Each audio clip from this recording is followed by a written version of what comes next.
Remember the words I read from Senator McConnell, where he said simple majority has the right to do this. And we know that's true. Would the distinguished majority leader only come after extraordinary circumstances which are here. Would the distinguished majority leader yield for 30 seconds? I'd be happy to yield to a question. Absolutely. Okay. I would ask the majority leader, in an hour or so, Democrats are going to go off and have lunch with Democrats. Republicans are going to go to another room. We're going to have lunch with Republicans. They're going to talk to each other about what the other side is doing. This is such a serious matter. It may be the wise thing to do. I totally disagree. But I think the majority leader will agree that this is a watershed moment. Could it be that early next week, just once, we could all meet together, perhaps in the old Senate chamber, every Democrat and every Republican, for a caucus where actually Republicans listen to Democrats as to what we perceive, as to what you perceive as the grievances.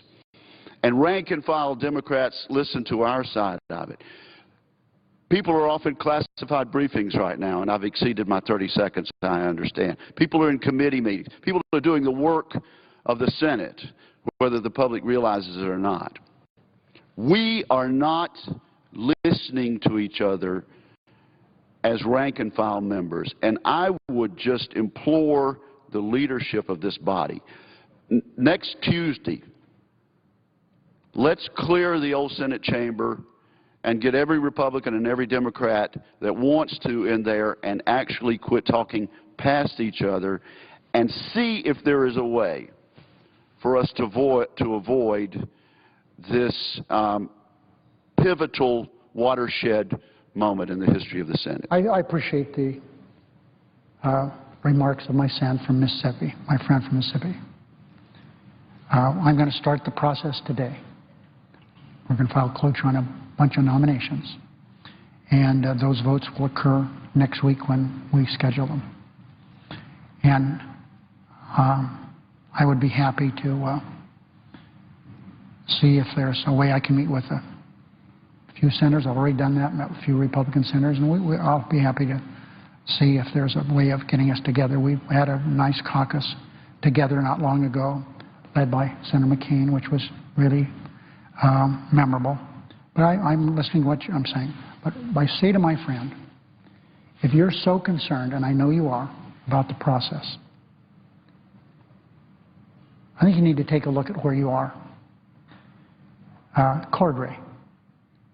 I'm so tired of hearing this tweaking. Well, all we need is tweak this a little bit, and we'll let you have him.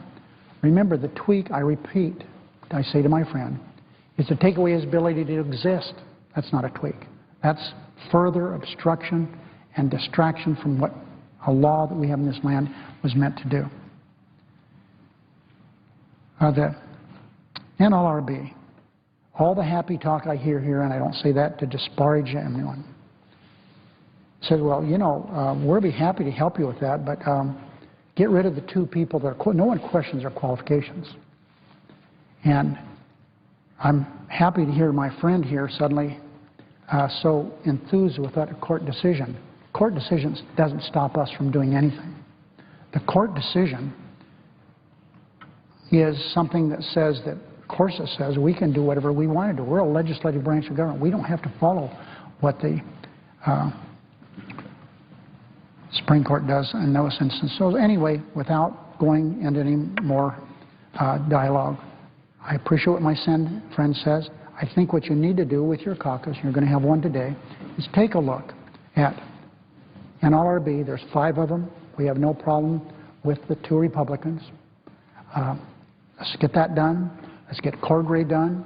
Let's get Secretary of Interior, which has waited such a long, I'm sorry, Secretary of Labor, which has waited such a long time.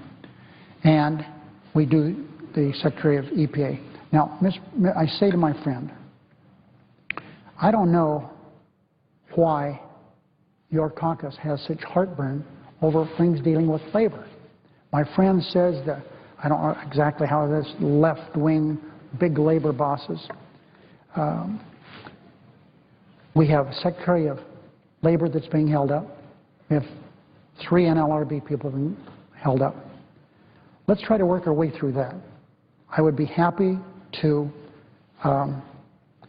listen to any way you think we can get through that. If we can't, Tuesday we know what's going to happen. Just to understand, Mr. President, is that a yes on trying to get us together as Republicans and Democrats as early as lunch Tuesday to see if there's some way we can talk about this? I'm happy to consider that. I have talked to a number of Republican senators. One of them talked to me last night, called me at home, and I was happy to take the call, said, what happens if cloture is invoked on the people you put forward? Well, that happens. I have no complaints. I think that I would hope that everyone would learn from this process. I just think you need to look at what I just said. All you need is 6. All you need is 6 Republicans to agree to do something about NLRB, to do something about Cordray without taking away his ability to have money. I see here, let's see, are any appropriators on the floor? I've been away from the committee for a while, but a few. But we're not doing much appropriation around here, haven't for a number of years. I know that Senator McConnell and I were on the committee together. I gave my spot up to Ben Nelson some time ago. I still have my seniority protected there, though. So I'm happy for your suggestion. We'll take a look at that. But it's a very simple problem here, and we need to get the labor, and they're not big bosses. I don't know who they are, but my culinary workers, 70,000 of them in Las Vegas alone, 70,000, who have problems with management. And they want to be able to gripe to somebody. Would the distinguished leader yield on simply one further matter? Sure. Did he understand, as I did, Leader McConnell saying just a few moments ago that the Secretary of Labor nominee is likely to go forward very soon, that the EPA administrator is likely to go forward almost immediately. So we really are down to the 3 positions where there has been a United States Appeals Court decision which arguably could be viewed as an extraordinary circumstance. I say to my friend, this isn't the first time we've dealt with this. As you know, Senator McConnell was one of those that led the charge a number of years ago. I read part of his statement. It would seem to me that it would be appropriate for you folks to understand what I just said. It doesn't take somebody who's been here as long as Senator Byrd was. I would also say this: to say to me now, hey, we're going to do McCarthy. Well, she's only waited 150 days. We're going to do Perez. We'll do them right now. But that's the problem. I say to my friend, we shouldn't be waiting around here for months and months and months to get a vote on one of these nominees. That's the whole issue. So I appreciate your consideration. I'm going to go now to my office and meet a few people that have questions. Mr. Leader, I'm happy to answer any questions while I'm here on the floor. First of all, I know there have been a number of conversations, and I appreciate you allowing me to talk with you recently on the phone.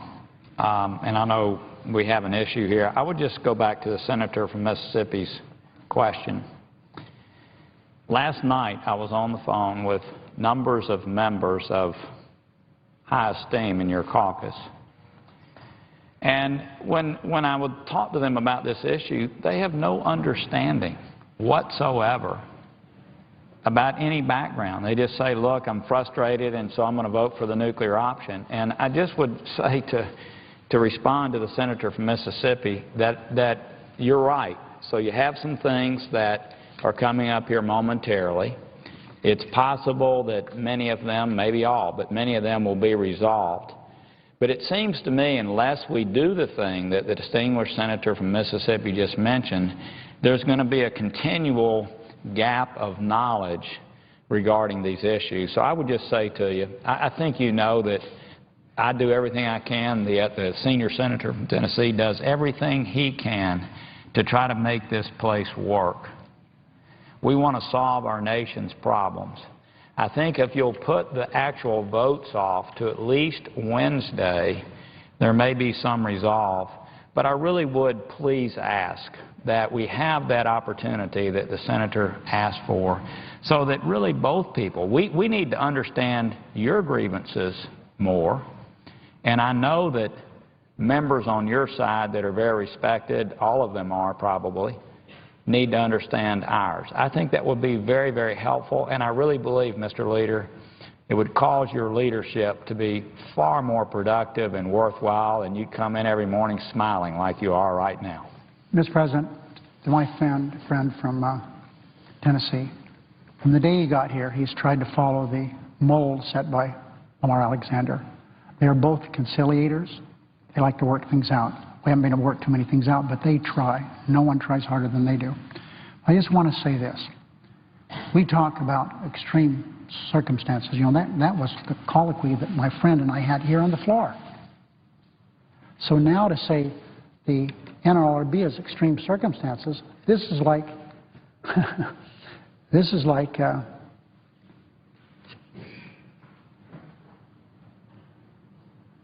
somebody sets a house afire and then you complain, your house is gone. The extraordinary circumstances have been created by you guys. So I say again to my friends here in the Senate,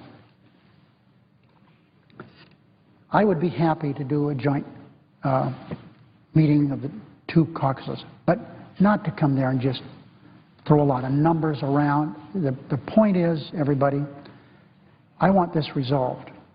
And I want it resolved one way or the other. I'm through. Just so I remind everyone, I have, from two Congresses, last Congress and this Congress, I have gone against the wishes of the vast majority of my caucus, not to have done something before. And we did a few things. Most of them were window dressing. Didn't accomplish much of anything on the rules that we changed. So I'm happy to have a group of senators indicate to me how we're going to get these people I have on the calendar done. This is no threat. I just would think that would be the appropriate thing to do. So if we have something positive to report in a joint meeting without going back to the same stalling, obstruction. I don't need to go over this list of people again. Waiting. Some of them have been waiting for years to get something done, years. And I just am not going to continue doing that. We have to have something more than my friend coming to the floor and say, I'm not going to do anything unless there's extraordinary circumstances. I think that has been stomped into the ground. So there's name calling we need to stop. And I'm happy. I'm going to go to my caucus today and make my case. And I'm very fortunate. I have a pretty good handle of the caucus, and we're going to go ahead and do what is good for the country. And I hope that, as everyone knows, the vote we can schedule anytime we want on Tuesday. Mr. President. Any other questions? Mr. President.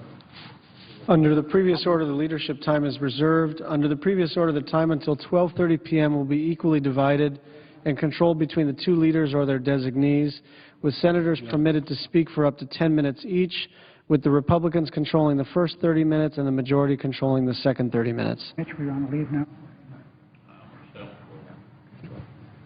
Mr. President, I thank the majority. Senator from Tennessee. Beg your pardon? Thank you. Mr. President, I thank the majority leader for his statement, for the time he spent. You know, I was looking at the executive calendar, but first, I've spent most of this week working on the student loan issue, as the majority leader knows, and we're coming to an agreement, it looks like, as we have with a number of other things. But I would like to renew to the majority leader the suggestion that we all get together next week and talk this through, as the senator from Mississippi has suggested. I think it would be a wise thing to do. There are other senators here who wish to speak, so I'll try to be succinct. But let me address just a few of the points that the majority leader made. One reason I think it'd be wise for us to get together as Democratic and Republican senators is that what he is saying is different from the way I read the facts. And one of us has got to be wrong about that. For example, have Republicans use the filibuster to deny President Obama's nominees a position in government? The answer is a fact. I mean, I invited the Senate historian and the Congressional Research Service over to my office. I asked them the question. Here's the answer to the question. In the history of the Senate, no Supreme Court justice has ever been denied his or her seat by a filibuster. There was a little incident with Justice Fortas that Lyndon Johnson engineered, but that was different. So in the cases of the Supreme Court, zero. How many district judges have been denied their seat by filibuster? The answer is zero. How many cabinet members have been denied their seat by filibuster?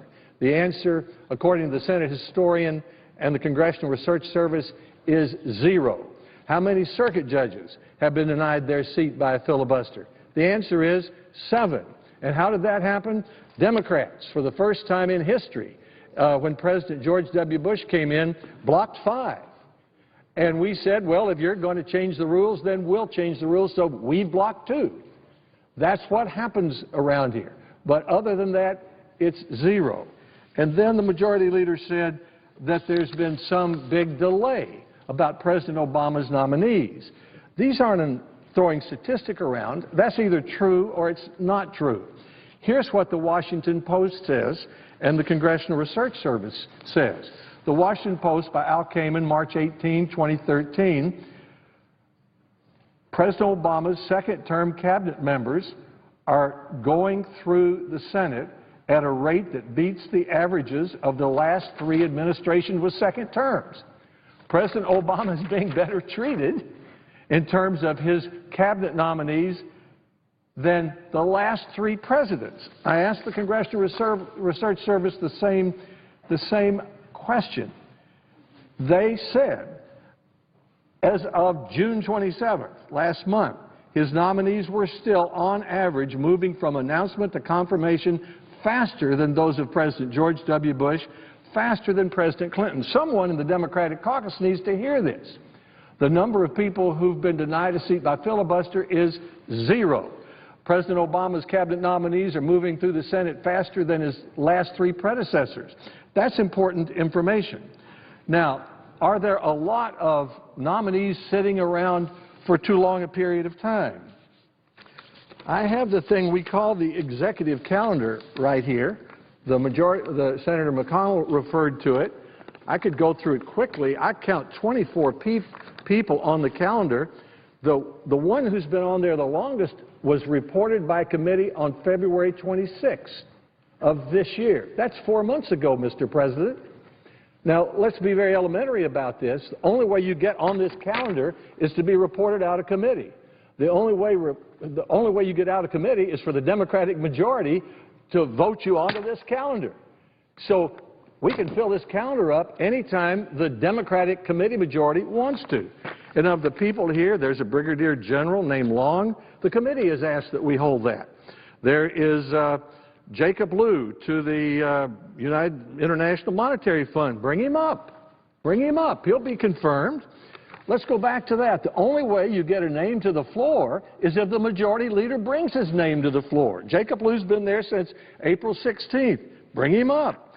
Here's an Air Force person. Here's Miss McCarthy from Massachusetts. She's been reported to the committee. Bring her up. The Republican leader has said that she'll get cloture, and that means she'll be confirmed. He said the same thing about the Department of Labor. He's been reported since May 16. Mr. President, I'm not a very controversial person. I was held up for 87 days by an ill-tempered Democratic senator for what I thought was no good reason, using Article 2, Section 2 of the Constitution's right to advise and consent. President Reagan's nominee for the Attorney General, Ed Meese, was held up for a year. And nobody thought about changing the rules of the Senate because it used its constitutional authority to advise and consent. The former Senator Rudman was held up by his home state senator until Rudman withdrew his name, and then he ran against that senator and was elected to the Senate. The advice and consent responsibility of the Senate has gone on since the days this country was founded. And if you go down through this list of people, there are only 24 on the list. He could bring them all up. And 24 is not very many. And then it reminds me that right after that are the privilege nominations. What are those? Those are the result of our rules changes, which removed a number of people from presidential confirmation and created a whole new category for several hundred so they don't go through a more cumbersome process, and that's working very, very well. So, 0 filibusters denying nominations, cabinet members going through the Senate more rapidly than the last through presidents. So what's the beef here, Mr. President? I mean, what is going on? There are only 3 judges on this calendar, an embarrassingly small number for us to deal with. We could clear this calendar in one afternoon. How do we do that? The majority leader brings them up except for 3 that are illegally appointed. Now, I won't go into a long thing about the 3 illegally appointed except to say they are illegally appointed. And most of the founders of this country didn't want a king. And they created a system of checks and balances. And they created a Congress. And they created an ability for us to restrain an imperial presidency. That's what this advice and consent is supposed to do. And we should exercise that. As former Senator Byrd used to say most eloquently on this floor, it is our opportunity to answer questions, and just because the majority leader seeks to cut off debate doesn't mean that person is denied. I'll give you an example. Secretary Hagel. The majority leader tried to cut off debate. 2 days after he came to the floor from the committee, we said, we want a little more time to consider this. We'll be glad to vote for him for cloture in 10 days, and he went ahead and called that a filibuster. But he's sitting in his spot as Secretary of Defense today.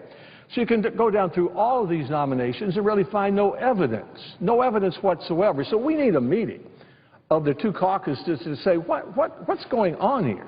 Why are you seeking to do this? And the last thing I would like to say is it is appropriate from time to time, in the case of sub-cabinet members, to use the cloture to deny a seat. There have been 7 opportunities for that. John Bolton was one that the Democrats did to President Bush. But as I conclude my remarks here, I'd like to say this. The majority leader said, well, we've changed the rules 18 times. Never like this. What he's proposing to do is to turn this body into a place where the majority can do whatever it wants to do. That's like the House of Representatives. So the majority can do whatever it wants to do. Freight train can run through the House of Representatives in one day, and it can run through here in one day. And this year it might be a Democratic freight train. In a year and a half it might be the Tea Party Express. And there are a lot of people on that side of the aisle that might be very unhappy with the agenda that 51 people who have creative imaginations on this side of the aisle could do if they could do anything they wanted to do with 51 votes. I like to read a lot of history. John Meacham's book about Jefferson has a conversation with Jefferson and Adams at the beginning of our country. They were president and vice president, I guess, at the time. Jefferson said to Adams, he feared for the future of the republic if it did not have a Senate. No republic could ever last which had not a Senate. Trusting the popular assembly, that means the House, that means a majority vote institution, for the preservation of our liberties is the merest thing imaginable. And one other distinguished public servant said the same thing in his book in 2007. This is what Harry Reid said in his book where he wrote about the nuclear option. He was talking about the then majority leader, Senator Frist. He decided to pursue a rules change that would kill the filibuster for judicial nominations. Your time has expired. I'll be through in just a minute. I ask consent to speak another minute. So the leader said, Senator Frist of Tennessee was majority leader and decided to pursue a rules change that would kill the filibuster for judicial nominations. This is Harry Reid writing. And once you open that Pandora's box, said Senator Reid, it was just a matter of time before a Senate leader who couldn't get his way on something on something, move to eliminate the filibuster for regular business as well. And Senator Reid wrote that, simply put, would be the end of the United States Senate. I do not want Senator Reid to have written on his tombstone, he presided over the end of the United States Senate. Yet if he does what he's threatening to do, that would be what he's remembered for in the history of this country. I thank the President. I yield the floor. Mr. President. Senator from Wyoming. Mr. President, I listened very carefully to the Majority Leader this morning, and what he said is, he said, confirming nominees should be the norm, not the exception. Confirming nominees should be the norm, not the exception. Well, I would ask respectfully that the Majority Leader take a look at actually the record, because you cannot ignore the facts. Of the 1,564 nominations that President Obama has sent to the Senate, only 4 have been rejected. 4 of 1,564. During the first 2 years of the President's term in office, his first term, the 111th Congress, the Senate confirmed 920 nominees and rejected 1. The second portion of that first term, which was the 112th Congress, the Senate confirmed 574 nominees and rejected just 2. And now, during the 113th Congress, the Senate has confirmed 66 nominees and rejected just 1. And in terms of cabinet nominees, and we heard the Majority Leader speak of that, the Congressional Research Service shows that President Obama's nominees have waited an average of 51 days. That's shorter than for President George W. Bush and shorter than the time under President Clinton. When you take a look at judges, and the Majority Leader talked about that, the Democrats should remember the Senate has already confirmed more judges this year so far than were confirmed in the entire first year of President Bush's second term. When you go over this item by item, detail by detail, what you see is that confirming nominees is the norm, not the exception. It was interesting to listen to the Majority Leader talk about Don Berwick, who was actually nominated to be head of Health and Human Services, Medicare. As a Medicare nominee, what happened there? The Democrat chairman of the committee never, ever scheduled a hearing.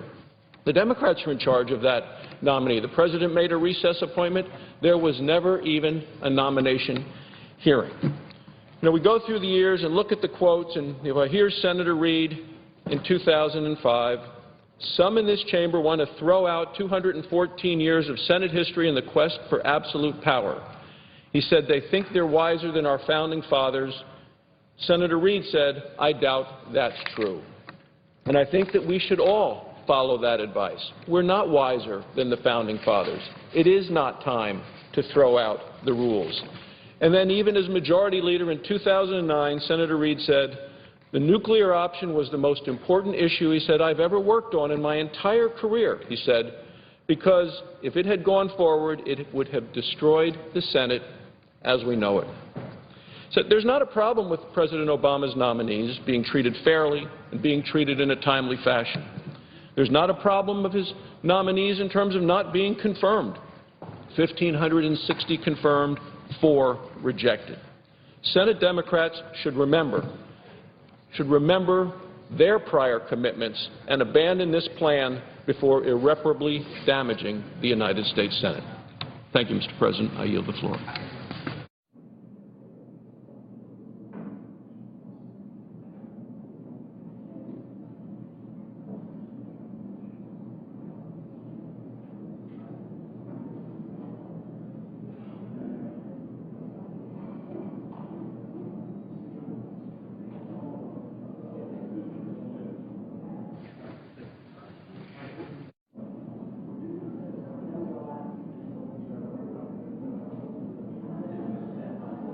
The clerk will call the roll. Mr. Alexander.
spent a decade helping to build and train, has become one of the most trusted institutions in the country, and now it will have an opportunity to prove its worth to the Afghan people. The crucial question for the security transition is not about tactics or firepower, but whether these forces are united around the idea that they are a national force defending a legitimate government supported by all elements of Afghan society. At this point, the political transition is the most critical of the three transitions that will occur in 2014, the security, political, and economic. While the security transition is well underway and good progress has been made, it cannot succeed unless the 2014 elections are relatively free and fair and produce a government viewed as legitimate and supported by the Afghan people and accepted by Afghans' neighbors and the international community. If instead 2014 produces a corrupt and tainted election, discredited in the eyes of the Afghan people, and causing either the chaos of no coherent government or one viewed as illegitimate by the Afghan people, then we'll be transitioning security responsibility to a government in a political meltdown, one that is unlikely to be able to command the support of the Afghan National Army and the other security forces. And at that point, the force could splinter along ethnic lines, contributing to instability and national fragmentation, violence, and perhaps a return to civil war. So the question is, how can this legitimate government with popular support and proved governance come about? An open, free, and fair election with broad Afghan participation offers the best opportunity to reconcile the whole of Afghan society, which currently feels largely excluded from the political process. As part of an inclusive peace process, the U.S. and Afghan governments have tried to test the Taliban to distinguish those who wish to re-enter the political process from those who wish to continue their war on Afghan society. The efforts to date have failed, with the Taliban refusing to participate in talks with the Afghan government and now talking of closing their Doha office. While outreach to the Taliban should continue in a very careful way during the pre-election period, the best time to test Taliban intentions will be after the conclusion of a successful election by a government of renewed legitimacy and popular support, backed by an army loyal to the government and supported by a significant post-2014 U.S. and coalition presence. In the interim, efforts should be focused on ensuring a successful election, which should include efforts to convince the Taliban to reduce violence during the election period and perhaps to agree to local ceasefires. The Pakistani government should be enlisted in this effort.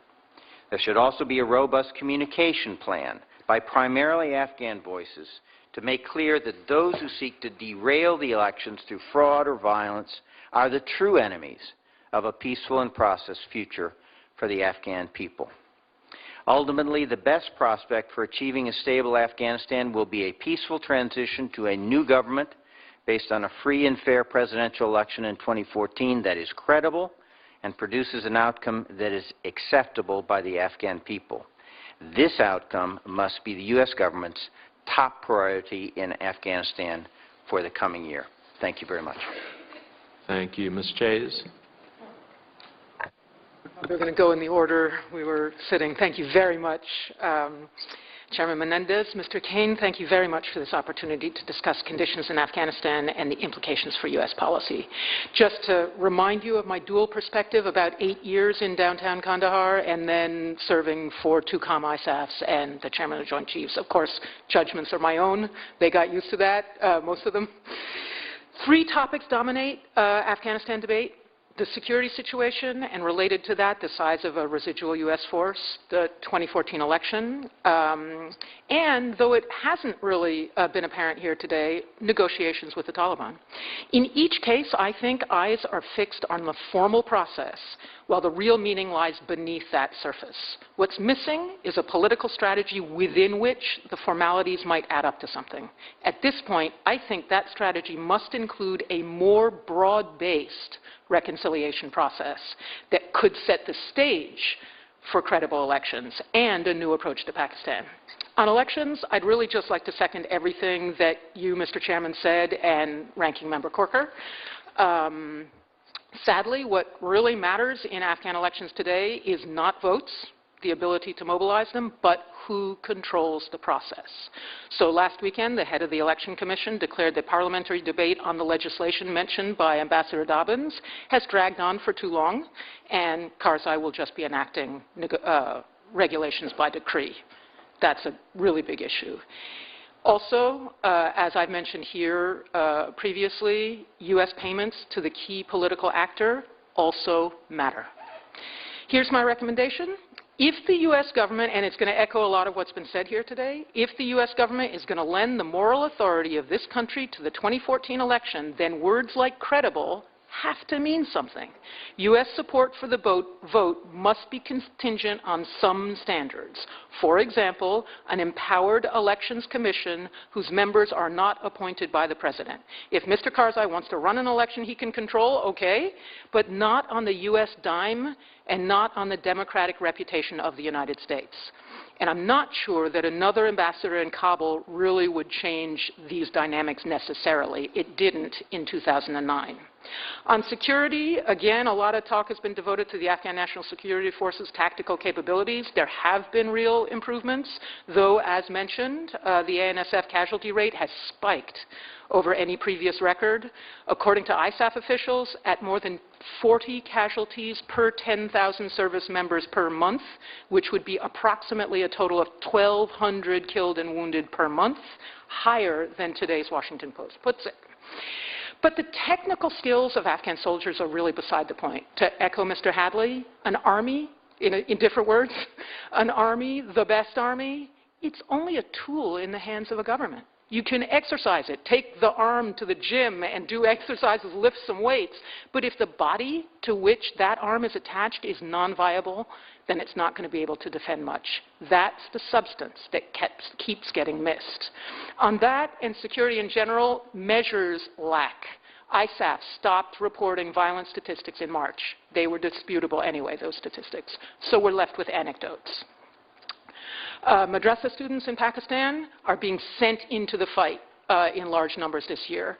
Taliban are attacking in larger groups than they have in years, but there have been improvements in Kandahar, for example, which is my own experience. Afghan colleagues there can visit areas the Taliban controlled in 2009. The current police chief is keeping the Taliban at bay, but at such a cost in extrajudicial killing that he's turning much of the town against him. His name is Razik. I've known him for more than a decade, and this was to be expected. I warned General Petraeus when he was ComISAF about this man's style and the potential Leahy Amendment issues that it raises. Meanwhile, northern Helmand, for example, is reinfested with Taliban. A point often missed is that Taliban's strategy is to obtain the maximum policy impact for the minimum investment of resources. That's what asymmetric warfare is all about. So note the recent attacks. The usefulness in that context of any assessment of current security trends for predicting outcomes is questionable. As for residual U.S. troops, I'm actually not sure that 10,000 would make much more of an impact on security and stability in Afghanistan than zero. My reading of the signals in this town is that zero is a pretty likely bet. And to be honest, in the absence of a policy framework within which the commitment and sacrifice would make sense, I'm finding it difficult to argue with that. So how to get to zero without leaving a black hole behind? How to get to zero responsibly, honoring the efforts and losses, and preserving some potential for the Afghan people and for regional stability? Here's my recommendation. Don't look to security structures to provide security amidst political meltdown. The way to wind down U.S. involvement in Afghanistan without the place unraveling behind us is not to focus on military technicalities. It's to take a different approach to the political context. A single negotiating track with the Taliban leadership was never the right approach for a couple of reasons. The ISI involvement with Taliban leadership may be complex and fraught, but it is effective, as Ranking Member Corker raised earlier. It's likely that the ISI started reconstituting the Taliban in late 2002, and I watched them doing that precisely with negotiations in mind. They, like us, presumed an insurgency would end in negotiations, and they wanted to drive us there and then control the outcome. The ISI retains enough hold over Taliban leadership to choose who goes to Doha and what they settle for. Ironically, we've been practically begging Pakistani officials to play that role. In other words, we wouldn't be negotiating with autonomous representatives of an Afghan movement in Doha. We'd be talking to the ISI by proxy. That carries a couple of implications.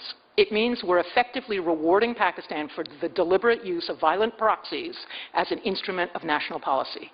And it means the terms of any deal would likely be unacceptable to most Afghans because they'd entail surrendering too much sovereignty, which brings me to my next point. It's not just the Taliban who are opposed to the way the Karzai government has been operating. It's most Afghans are. But the others didn't take up arms. And yet those Afghans have no seat. We're in effect punishing the nonviolent opposition in our rush to placate the violent opposition. This approach doesn't line up with our values as a nation, and it's almost guaranteed not to work, but rather to lead to the next war. Here's my recommendation, 2 prongs. With respect to Afghan reconciliation, make it much more inclusive, like what the French tested late last year in Chantilly.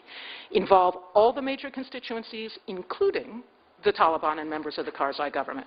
With respect to Pakistan, first, raise the cost of using violent proxies as an instrument of policy by an array of leverage and smart sanctions. Do not ask Pakistani officials to act as agents to help organize intra-Afghan talks. Second, open a proper state-to-state channel through which Pakistan can identify and address its legitimate strategic aspirations and concerns with respect to its neighbor. Mr. Chairman, I really think only such a change in our political approach can offer a way to conclude military involvement in Afghanistan without leaving the region more dangerous than we found it in 2001. Thanks. Thank you. President Derry.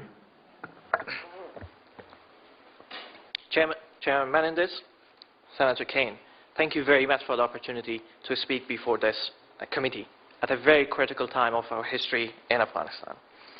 I will speak today about 3 issues, mainly political transition, the talks in Doha, and generally the talks with the Taliban, and the ongoing security transition.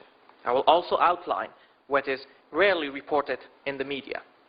That Afghanistan is at the turning point, with transformation made in many spheres and newly found confidence in our state and security forces. Personally, whenever I see the young women and men in uniform, I feel proud in Afghanistan. However, there are risks and fears. Many Afghans had their confidence shaken by the recent events in Doha, which helped legitimize terrorist groups and played into Pakistan's hands. The news this week that President Obama was again considering 0 troops also shook confidence in Afghanistan.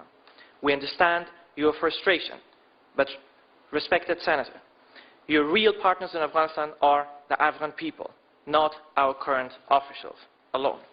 In less than a year, we will have a new president, and a year later, a new parliament. At this moment, when the blood, sweat, and tears of these past 10 years is finally starting to pay off, it would be a great mistake to sacrifice our achievements to a hasty withdrawal or a bad deal. Today, life for most Afghans, particularly women and children, has changed for the better.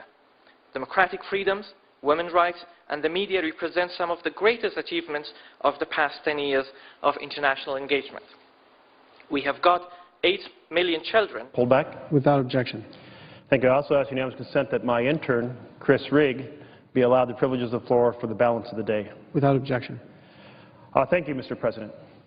This morning, a significant debate began on the floor of this Senate, which is how to make the Senate function within the framework of the Constitution and within the norms and traditions of the U.S. Senate. Indeed, the Constitution envisioned 3 co-equal branches of government, and it provided checks and balances.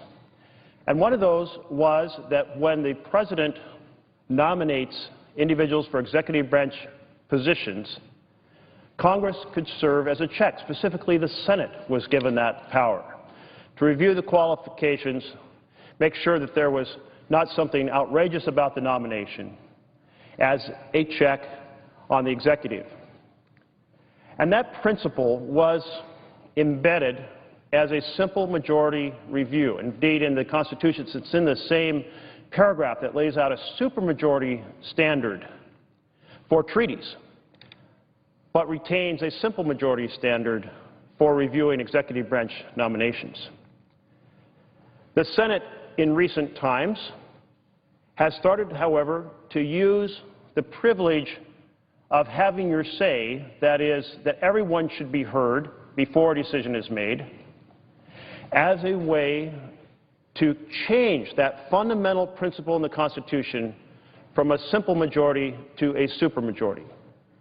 Because you can't close debate here in the Senate without a supermajority. And so even though no one has anything else to say, that power has been used to prevent a simple up and down vote. Under this theory of three co-equal branches of government, no one could envision that a minority of one chamber of the legislature could, in fact, completely undermine either the executive branch or the judicial branch. That certainly was never anticipated. Indeed, the reason it was left as a simple majority is that our founding fathers who were writing the Constitution had experienced the challenge of what a supermajority would do. And Madison said this: regarding the supermajority, the fundamental principle of free government would be reversed. He said it in Federalist Paper 22, speaking from the painful experience as a New York representative to the Congress that created the Articles of Confederation. He continued that supermajority rule results in, and I quote, tedious delays, continual negotiation and intrigue, contemptible compromises of the public good. Madison was not the only one to observe the deadly nature of paralysis to a Congress. In Federalist Paper 76, Alexander Hamilton lays out the nomination process in great detail. Indeed, he says that he has kept the nomination power with the President and not the legislative branch to avoid the, and I quote, party likings and dislikes, partialities and antipathies, attachments and animosities, which are felt by those who compose the Assembly. He then went on to argue that the Senate is necessary to vet nominees for the, quote, intrinsic merit of the candidate, and continuing to quote, the advancement of the public service. Hamilton states that he expects nominees would be rejected only when there were, and I quote, special and strong reasons for the refusal. So this principle of oversight to make sure that something that is outside the bounds of reason is done by the executive branch has now reached a point of deep abuse. Our majority leader came to the floor earlier today and he laid out the history of how the nomination process has been bent from an unrecognizable process that neither Madison nor Hamilton or any of our other founders could have envisioned. A process that allows this Senate to utilize the privilege of having your say on the floor and turn it into a weapon of destruction against the legislative branch and the judicial branch. We can take a look at how long it's taken folks to be able, from the announcement and their waiting time to get a vote. Richard Cordray, 724 days and counting. Alan Estevez, 292 days. Jack Lew, 169. And so on and so forth.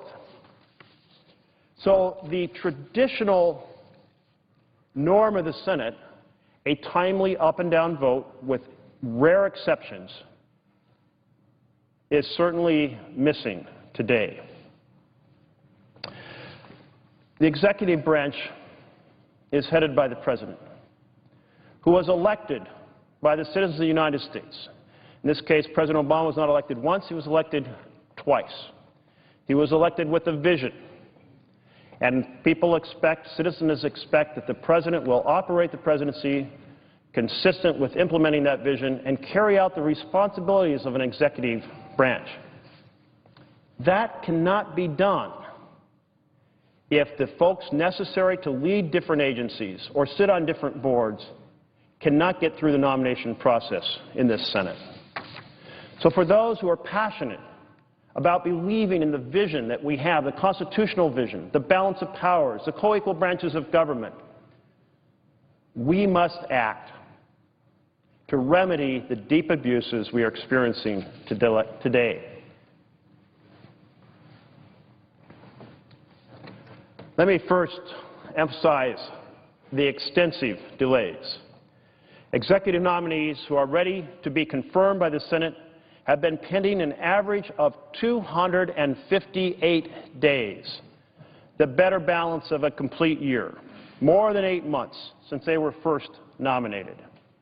258 days.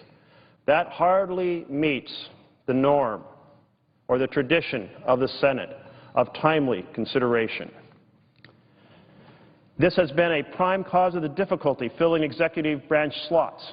Not only does it make the vacancies extend for a long period of time and therefore dysfunction in executing the responsibilities of government, but it certainly makes it more difficult to recruit qualified folks who don't want to be held in limbo and procedurally tortured by a minority of the Senate in this fashion. Now, this is not new. This did not start this year, but it just keeps getting worse. And so in that context, let's go back to January.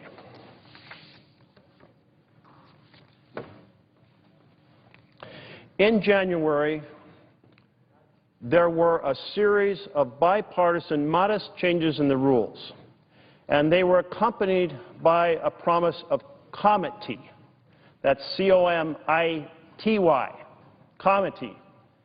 And specifically, the pledge by the Republican leader was this: Senate Republicans will work with the majority to process nominations consistent with the norms and traditions of the U.S. Senate. What are those norms and traditions? Those are timely consideration, up and down votes with rare exception. So let's take a look and see if what has happened over the last 6 months is consistent with the norms and traditions of the U.S. Senate. Let's start first with looking at the Consumer Financial Protection Bureau. Just weeks after the January pledge, 44 Republican senators sent a letter that said,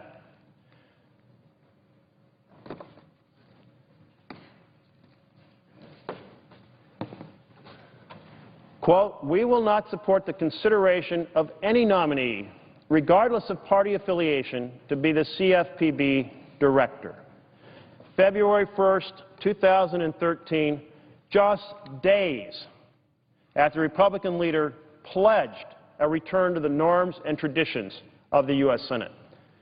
This is not within the norms and traditions of the U.S. Senate, even going back to our founders who pointed out that they were worried about partisan, party-affiliated differences and animosities permeating the system. And so they laid out a simple nomination confirmation process about the qualifications of the individual, not about the legitimacy, if you will, of the agency. That's a policy decision. It's a policy that has been passed in this U.S. Senate, saying that the Consumer Financial Protection Bureau is a valuable addition to end practices that are predatory financial practices. Now, we had a consumer safety group that looks at things like keeping lead out of the paint on children's toys. And that's very important. And it goes on monitoring the safety of toys and many other aspects of consumer products. Yes, Mr. President, I ask unanimous consent to speak for an additional 10 minutes. Without objection. Thank you, Mr. President. We, indeed, in this case, are talking about an agency that will protect our families from predatory financial practices. We all know what those are. Those are hidden charges on prepaid credit cards. Those are exploding rate interests on mortgages where there's a teaser rate for 2 years and then the mortgage zooms up from 4% to 9%. Driving defaults, in fact, that was a major factor not just in the loss of homes for millions of families, but also a major factor in the meltdown of our economy. So what is good for the family? Building successful families is also good for building successful economy. And we had that debate, and we as a Senate approved creating this organization, and now we have 44 senators who say they are going to destroy this agency by blocking a director from ever being appointed. That is 100% outside the norms and traditions of the U.S. Senate. And of course, that restoration of the norms and traditions was the promise made on this floor by the Republican leader just days before this letter was sent. According to the Senate historian, this is the first time in history that a political party has blocked a nomination of someone because they didn't like the construction of the agency. Let me repeat that again, the first time in history. Just a few weeks later, we had another first, the first ever filibuster of a defense secretary nominee. The New York Times wrote, "This is the first time in history that the Senate has required that a nominee for the Secretary of Defense clear the 60-vote hurdle." Again, the first time in history. Now, the irony, of course, was that the nominee was a former Republican colleague of this chamber, Chuck Hagel. Certainly, this was out of sync with the norms and traditions of the U.S. Senate. And then we come to this spring. Again, unprecedented delay tactics. A Republican former House member called the boycott in committee of Gina McCarthy, quote, an unprecedented attempt to slow down the confirmation process and undermine the agency. Is that consistent with the norms and traditions that were promised in January? It is not. In fact, I sit on the committee that voted Gina McCarthy out, and when we tried to have the vote, we were faced with a boycott. That is, a quorum was denied because our colleague, Senator Lautenberg, was extremely sick and could not attend, and taking advantage of his illness, the Republicans decided not to show up and therefore block that nomination from coming out of committee. Only when Senator Lautenberg came in the midst of an extreme illness, did the Republican members show up to committee. That is part of this on. Now, real delays involve real hurt. It's not an academic debate. This obstruction is having a real impact on people's lives. Let's turn to the National Labor Relations Board. In just a few weeks, in August, there will no longer be a quorum for the NLRB. That means for the first time in 78 years, there will be no referee in place between the rules for the conduct of employers and employees. Now, that referee makes sure that illegal practices by workers don't occur and illegal practices by employers don't occur.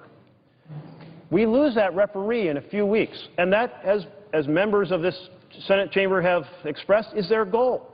Again, this is unprecedented, not putting forward a policy debate over eliminating the National Labor Relations Board, but instead undermining it by blocking the ability to hold up and down votes on the conferees. Workers are deeply affected by whether or not this referee is in place. Kathleen Von Eitzen, a Panera baker who tried to organize her fellow bakers, and she came and has talked here in Washington, D.C. about how they've been unable to get to a final contract, and how in the process their numbers have been cut, in some cases their hours have been cut, a whole host of retaliatory measures. These are the things that you need a referee for, to say that is not acceptable, or to judge the evidence as both sides prevent it. That's why we need the NLRB. Or how about Marcus Hedger, who was fired for taking a friend through the shop floor? It just so happened Marcus was a union leader in his shop. He asked permission to escort a friend through the floor. It was given. And then the employer said, aha, we got you. We can fire you because, you know what, you're not allowed under the rules to escort a friend through the shop floor.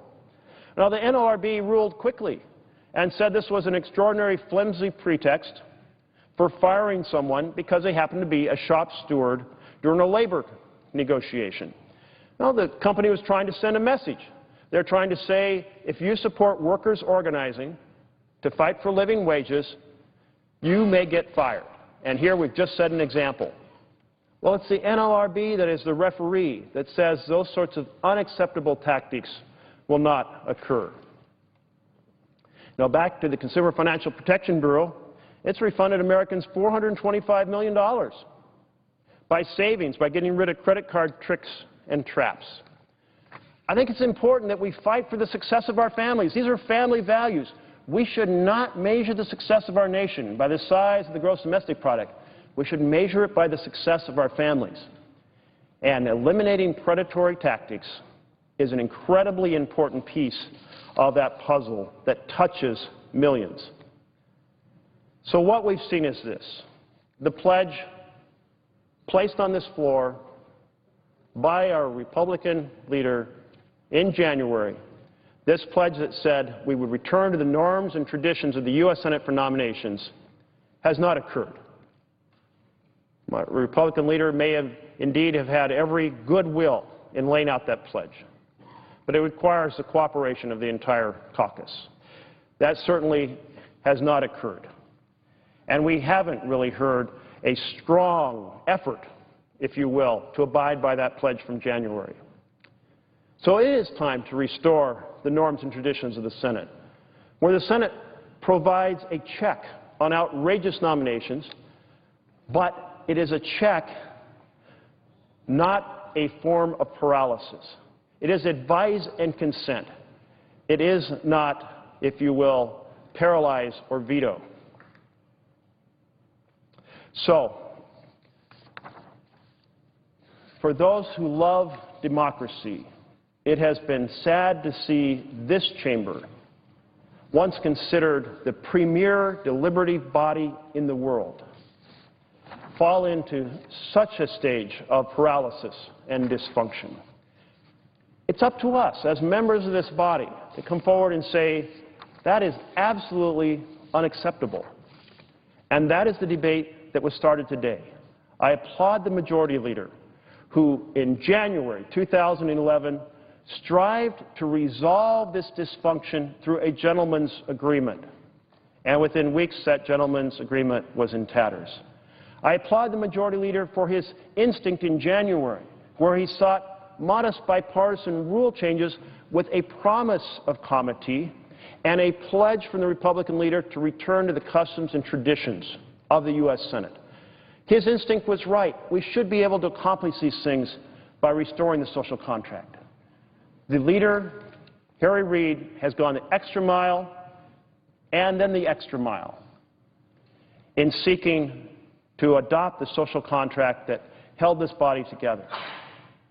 But now what we see is this. It has not been reciprocated. The pledges made, the promise of comity, the gentleman's agreement have not resulted in material changes in the tactics employed in the floor of the Senate. So now we have to work to restore the vision of our founders, vision of a simple majority, timely up and down votes on nominations. We owe this to the executive branch. We certainly owe it to our citizens who re-elected President Obama. Now, I want to address one last point, and that is that it has been argued that what the majority leader is proposing, that is that we, if necessary, change the rule or change the application of the rule in order to make this place work again, is unprecedented. Senator's time